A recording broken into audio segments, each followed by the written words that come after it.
হবে লখনৌ সুপার জায়ান্টসের বিপক্ষে আবারও খেলা চেন্নাই সুপার কিংসের।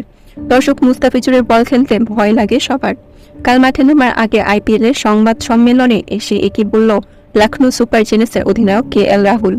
জমে উঠেছে আইপিএল, টান টান উত্তেজনা পয়েন্ট টেবিলে, যেখানে ইতিমধ্যে অর্ধেক খেলা শেষ। চেন্নাই মোটে 7টি ম্যাচ খেলেছে, আর 7 ম্যাচের মধ্যে মুস্তাফিজ খেলেছে 6 ম্যাচ।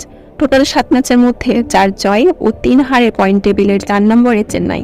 এবার নিজেদের 8ম ম্যাচে মাঠে নামতে যাচ্ছে লখনৌ সুপার জায়ান্টসের বিপক্ষে, যেখানে এর আগে নিজেদের সর্বশেষ ম্যাচে লখনৌ সুপার জায়ান্টসের বিপক্ষে তাদের ঘরের মাঠেই নেমেছিল চেন্নাই সুপার কিংস। সেই ম্যাচেই হেরে গেছে মুস্তাফিজ এর চেন্নাই সুপার কিংস। আর সেই ম্যাচে মুস্তাফিজুর রহমান করেছিলেন খরচে বোলিং, 4 ওভারে বল করে দিয়েছিলেন 43 রান, যা ছিল দলীয় সর্বোচ্চ খরচে বলার। এবার চেন্নাই সুপার কিংসের বিপক্ষে নিজেদের 8ম ম্যাচে মাঠে নামতে যাচ্ছে। ম্যাচটি অনুষ্ঠিত হবে রাত 8টায়, অর্থাৎ 23শে এপ্রিল মঙ্গলবার রাত 8টা। এই ম্যাচে মাঠে নামার আগে আজ আইপিএল এর সংবাদ সম্মেলনে এসেছিলেন লখনৌ সুপার জায়ান্টসের অধিনায়ক কেএল রাহুল। সেখানে এই ম্যাচ নিয়ে সাংবাদিকদের করা প্রশ্নের জবাবে অধিনায়ক কেএল রাহুল বলেন, তাদের সাথে খেলা আমাদের গেমটা অসাধারণ ছিল। আমরা সেই ম্যাচ জয় তুলে নিয়েছিলাম, সেটা ভালো লাগার বিষয়। এই ম্যাচে আমরা জয়ের জন্য পরিকল্পনা করছি।